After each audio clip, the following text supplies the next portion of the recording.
Elsa reads A Game of Thrones by George Martin, Chapter 23, Bran. And the yard below Rickon ran with the wolves. Bran watched from his window seat. Wherever the boy went, Grey Wind was there first, loping ahead to cut him off, until Rickon saw him, screamed in delight, and went pelting off in another direction. Shaggy Dog ran at his heels, spinning and snapping if the other wolves came too close. His fur had darkened until he was all black, and his eyes were green fire. Bran's summer came last. He was silver and smoke, with eyes of yellow gold that saw all there was to see, smaller than Grey Wind and more wary. Bran thought he was the smartest of the litter. He could hear his brother's breathless laughter as Rickon dashed across the hard-packed earth on little baby legs. His eyes stung. He wanted to be down there, laughing and running. Angry at the thought, Bran knuckled away the tears before they could fall. His 8th name day had come and gone. He was almost a man grown now, too old to cry. It was just a lie, he said bitterly, remembering the crow from his dream. I can't fly, I can't even run. Crows are all liars, old Nan agreed from the chair where she sat doing her needlework. I know a story about a crow. I don't want any more stories, Bran snapped, his voice petulant. He had liked old Nan and her stories once, before, but it was different now. They left her with him all day now to watch over him and clean him and keep him from being lonely, but she just made it worse. I hate your stupid stories. The old woman smiled at him toothlessly. My stories? No, my little lord, not mine. The stories are before me and after me, before you too. She was a very ugly old woman, Bran thought spitefully, shrunken and wrinkled, almost blind, too weak to climb stairs, with only a few wisps of white hair left to cover a mottled pink scalp. No one really knew how old she was, but his father said she'd been called Old Nan even when he was a boy. She was the oldest person in Winterfell for certain.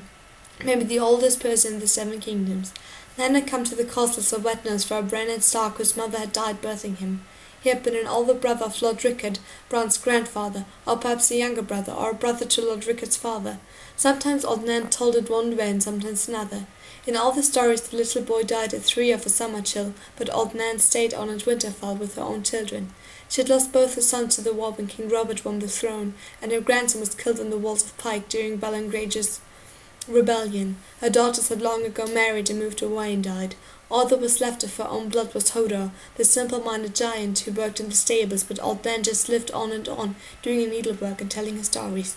I don't care whose stories they are, Bran told her. I hate them. He didn't want stories, and he didn't want old Nan. He wanted his mother and father. He wanted to go running with Summer loping beside him. He wanted to climb the broken tower and feed corn to the crows. He wanted to ride his pony again with his brothers. He wanted to be the way it had been before. I know a story about a boy who ate stories, old Nan said with a stupid little smile, her needles moving all the way, click, click, click, until Bran was ready to scream at her. It would never be the way it had been, he knew. The crow had tricked him into flying, but when he woke up he was broken and the world was changed. They had all left him, his father and his mother and his sisters and even his bastard brother Jon. His father had promised he would ride a real horse to King's Landing, but they had gone without him.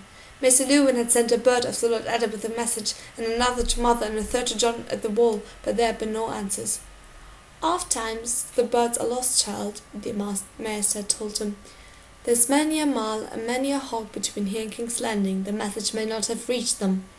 Yet Bran had felt that they had all died while he had slept, or perhaps Bran had died and they had forgotten him. Jory and Sir Roderick and Way and Poole had gone too, and Haldon and Halvin and Fat Tom and a quarter of the guard. Only Robb and baby Rickon were still here, and Robb was changed. He was Robb the Lord now, or trying to be. He wore a real sword and never smiled.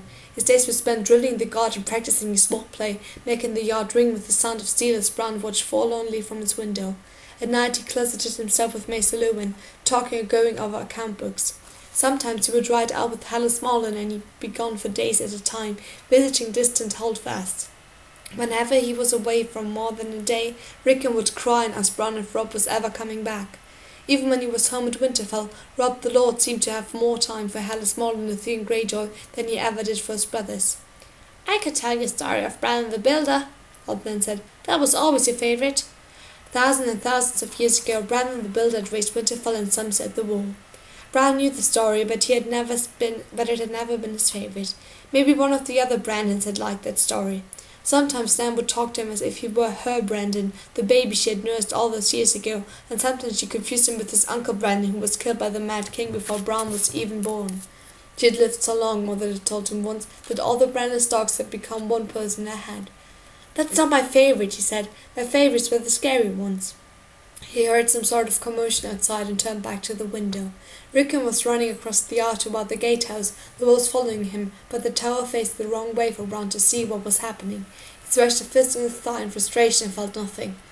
"Oh, my sweet child," old Nan said quietly, "what do you know of fear? Fear is for the winter, my little lord, when the snows fall 100 feet deep and the ice wind comes howling out of the north. Fear is for the long night when the sun hides its face for years at a time, and little children are born and live and die all in darkness while the direwolves grow gaunt and hungry, and the white walkers move through the woods." "You mean the others?" Bran said querulously. "The others," Old Nan agreed. "Thousands and thousands of years ago, winter fell that was cold and hard and endless beyond all memory of man. There came a night that lasted a generation, and kings shivered and died in their castles even as the swineherds in their hovels. The women smothered their children rather than see them starve, and cried and felt their tears freeze in their cheeks." Her voice and her needles fell silent, and she glanced up at Bran with pale, filmy eyes and asked, "So, child, this is the sort of story you like?" "Well," Bran said reluctantly, "yes, only—" Old Nan nodded. "In that darkness the others came for the first time," she said as her needles went click, click, click. "There were cold things, bad things. They hated iron and fire and the touch of the sun, and every creature with hot blood in its veins. They swept over holdfasts and cities and kingdoms, felled heroes and armies by the score, riding their pale dead horses and leaving hosts of the slain. All the swords of men couldn't stay their advance, and even maidens and suckling babies found no pity in them. They hunted their mates through frozen forests and fed the dead servants on the flesh of human children." Her voice had dropped very low, almost to a whisper, and Bran found himself leaning forward to listen. "Now these were the days before the Andals came, and long before the women fled across the narrow sea from the cities of the Rhoyne, and the 100 kingdoms of those times were the kings of the first men who had taken these lands from the children of the forest. Yet here and there in the fastness of the woods the children still lived in their wooden cities and hollow hills, and the faces of the trees kept watch. So it was cold and death filled the earth. The last hero determined to seek out the children in the hopes that their ancient magic could win back the armies of men had lost. He set out in the dead lands with a sword, a horse, a dog, and a dozen companions. For years he searched until he despaired over ever finding the children of the forest in their secret cities. One by one his friends died, and his horse, and finally even his dog, and his sword froze so hard the blade snapped when he tried to use it, and the others smeared the hot blood in him and came silent on his trail, stalking him with packs of pale white spiders big as hounds. The door opened with a bang, and Bran's heart leapt up into his mouth in a sudden fear, but it was only Maester Luwin with Hodor sleeping in the stairway behind him. "Hodor," the sable woman announced, as was his custom, smiling usually at them all. Maester Luwin wasn't smiling. "We have visitors," he announced, "and your presence is required, Bran." "I'm listening to a story now," Bran complained. "Stories wait, my little lord, and when you come back to them, why, there they are," Old Nan said. "Visitors are not so patient, and oft-times they bring stories of their own." "Who is it?" Bran asked Maester Luwin. "Tyrion Lannister and some man of the Night's Watch with word from your brother Jon. Robb is meeting with them now.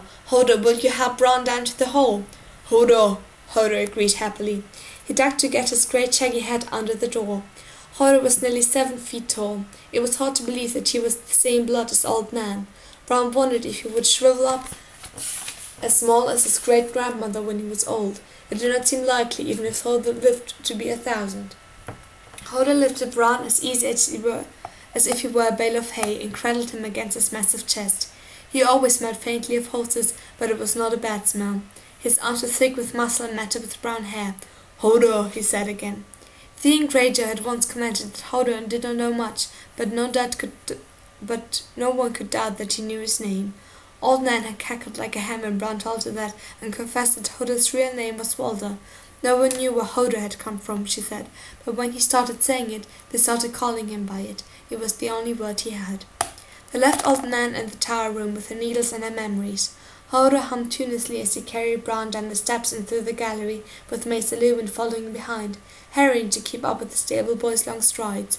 Robb was seated in father-sized seat, wearing ringmail and bowed leather in the stern face of Robb the Lord. Theon Greyjoy and Helen Smallwood stood behind him. A dozen guardsmen lined the great stone walls beneath the tall, narrow windows. In the centre of the room the dwarf stood with his servants and 4 strangers in the black of the night's watch. Bran could sense the anger in the hall that moment that Hodor carried him through the doors. "Any man of the Night's Watch is welcome here at Winterfell for as long as he wishes to stay," Robb was saying with the voice of Robb the Lord. His sword was across his knees, the steel bare for all the world to see. Even Bran knew what it meant to greet a guest with an unsheathed sword. "Any man of the Night's Watch," the boy repeated. "But not me, do I take your meaning, boy?" Robb stood and pointed at the little man with his sword. "I am the lord here when my mother and father are away, Lannister. I'm not your boy." "If you are a lord, you might learn a lord's courtesy," the little man replied, ignoring the sword pointed in his face. "Your bastard brother has all your father's graces, it would seem." "Jon!" Bran gasped out from Hodor's arms. The dwarf turned to look at him. "So it is true, the boy lives. I could scarce believe it. Your Starks are hard to kill." "Your Lannisters had best remember that," Robb said, lowering his sword. "Hodor, bring my brother here."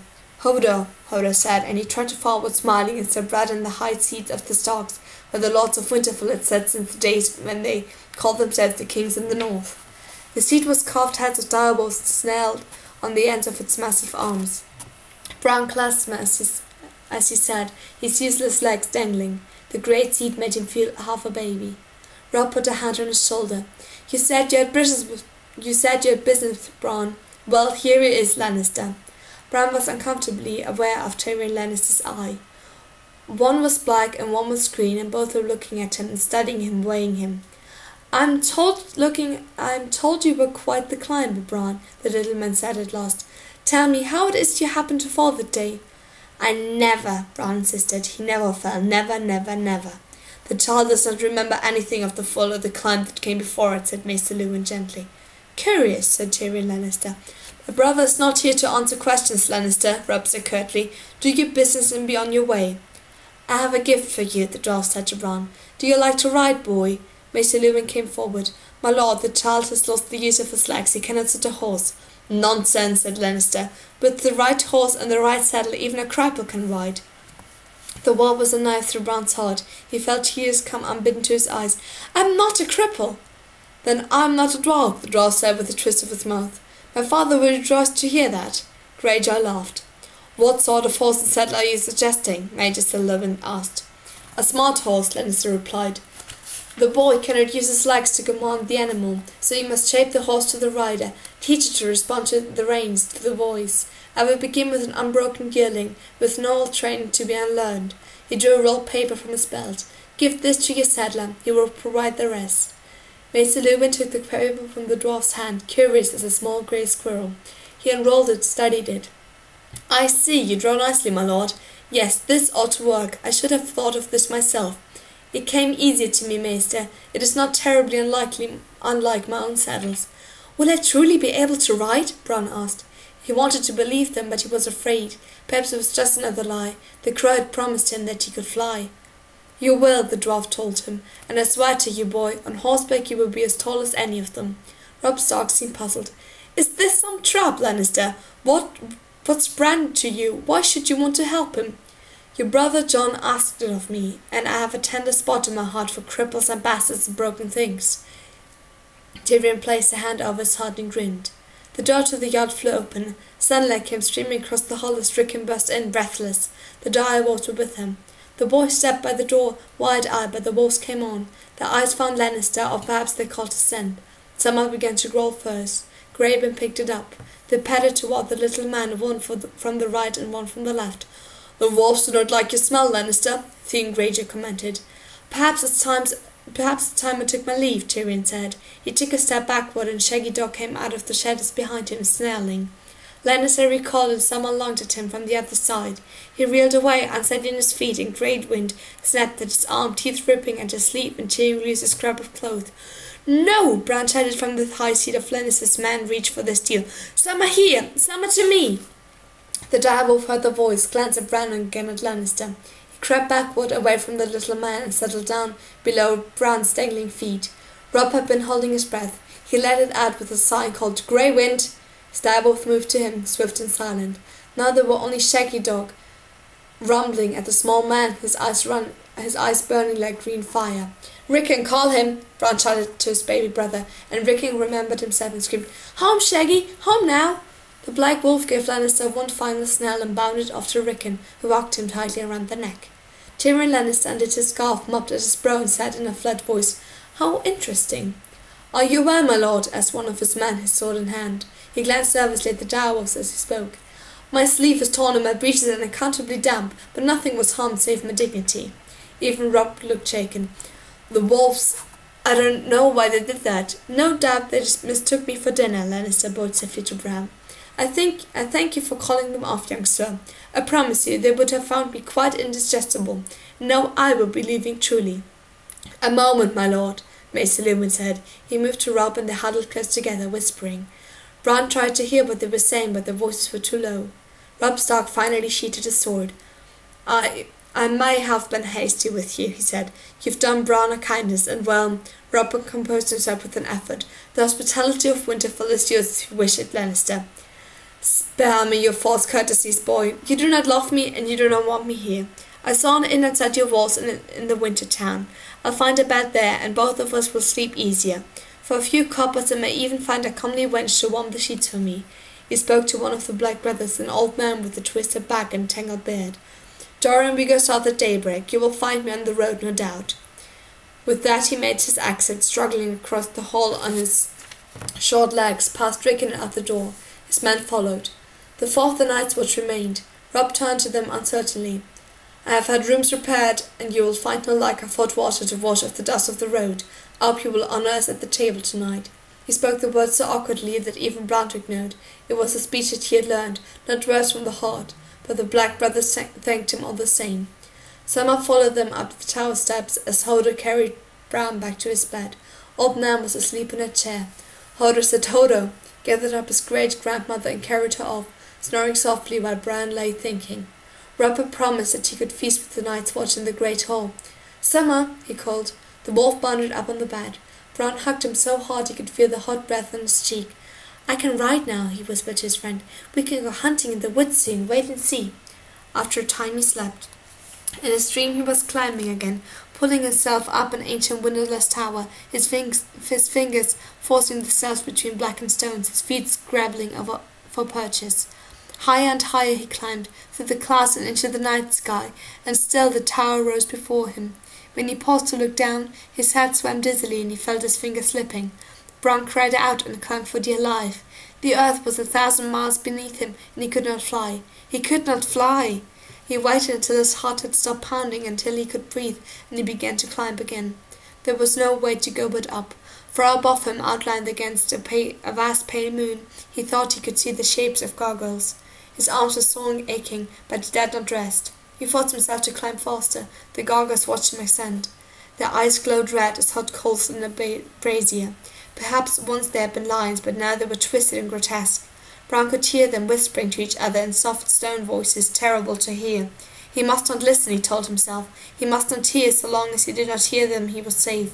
But when the gargoyles pulled themselves loose from the stone and pattered down the side of the tower to where Bran clung, he knew he was not safe after all. "I didn't hear," he wept as they came closer and closer. I didn't. He woke gasping in darkness and saw a vast shadow looming over him. "I didn't hear," he whispered, trembling in fear, but then the shadow said "Hodor," and lit the candle by the bedside, and Bran sighed with relief. Hodor washed the sweat from him with her warm, damp cloth, and dressed him with deft and gentle hands. When it was time, he carried him down to the great hall, where a long trestle table had been set up near the fire. The Lord's seat at the head of the table had been left empty, but Robb sat to the right of it, with Bran across from him. They ate suckling pig that night, and pigeon pie, and turnips soaked in butter, and afterward the cook had promised honeycombs. Someone snatched table scraps from Bran's hand, where Grey Wind and Shaggy Dog fought over a bone in the corner. Winterfell's dogs would not come near the hall now. Bran had found that strange at first, but he was growing used to it. Doran was senior among the Black Brothers. The steward had seated him between Robb and Maester Luwin. The old man had a sore smell, as if he had not washed in a long time. He ripped at the meat with his teeth, cracked the ribs to suck at the marrow of the bones, and shrugged at the mention of Jon Snow. "Sir Alistair's bane," he grunted, and two of his companions shared a laugh that Bran did not understand. But when Robb asked for news of Uncle Benjen, the Black Brothers grew ominously quiet. "What is it?" Bran asked. Joran whipped his finger on his vest. "That's hard news, my lords, and a cruel way to pay you for your meat and mead, but the man as asked the question must be the answer. Stark's gone." One of the other men said, "The old bear sent him out to look for Waymar Royce, and he's late returning, my lord." "Too long," Joran said. "Most like he's dead." "My uncle is not dead," Robb Stark said loudly, anger in his tones. He rose from the bench and laid his hand on the hilt of his sword. "Do you hear me? My uncle is not dead!" His voice rang against the stone walls, and Bran was suddenly afraid. Old sore-smelling Joran looked up at Robb, unimpressed. "Whatever you say, my lord," he said. He sucked at a piece of meat between his teeth. The youngest of the Black Brothers shifted uncomfortably in his seat. "There's not a man of the Wall knows the haunted forest better than Benjen Stark. He'll find his way back." "Well," said Joran, "maybe he will and maybe he won't. Good men have gone into those woods before and never come out." All Bran could think of was an old man's story of the others and the lost hero, hunted through the wide woods by dead men and spiders big as hounds. He was afraid for a moment until he remembered how that story ended. "The children will help him," he blurted. "The children of the forest." Theon Greyjoy sniggered and made salute and said, "Bran, the children of the forest have been dead and gone for thousands of years. All that is left of them are the faces in the trees." "Down here might be that's true, Maester," Joran said, "but up past the wall who's to say? Up there a man can always tell what's alive and what's dead." That night, after the plates had been cleared, Robb carried Bran up to bed himself. Grey Wind led the way and Summer came close behind. His brother was strong for his age, and Bran was light as a bundle of rags, but the stairs were steep and dark, and Robb was breathing hard by the time they reached the top. He brought Bran into bed, covered him with blankets, and blew out the candle. For a time Robb sat beside him in the dark. Bran wanted to talk to him, but he did not know what to say. "I'll find a horse for you, I promise," Robb whispered at last. "Are they ever coming back?" Bran asked him. "Yes," Robb said, with such hope in his voice that Bran knew he was hearing his brother and not just Robb the Lord. "Mother will be home soon. Maybe we can ride out to meet her when she comes. Wouldn't that surprise her to see your horse?" Even in the dark room Bran could feel his brother smile. "And afterward we'll ride north to see the wall. We won't even tell Jon we're coming. We'll just be there one day, and you and me. It will be an adventure." "An adventure," Bran repeated wistfully. He heard his brother sob. The room was so dark he could not see the tears in Robb's face, so he reached out and found his hand. Their fingers twined together.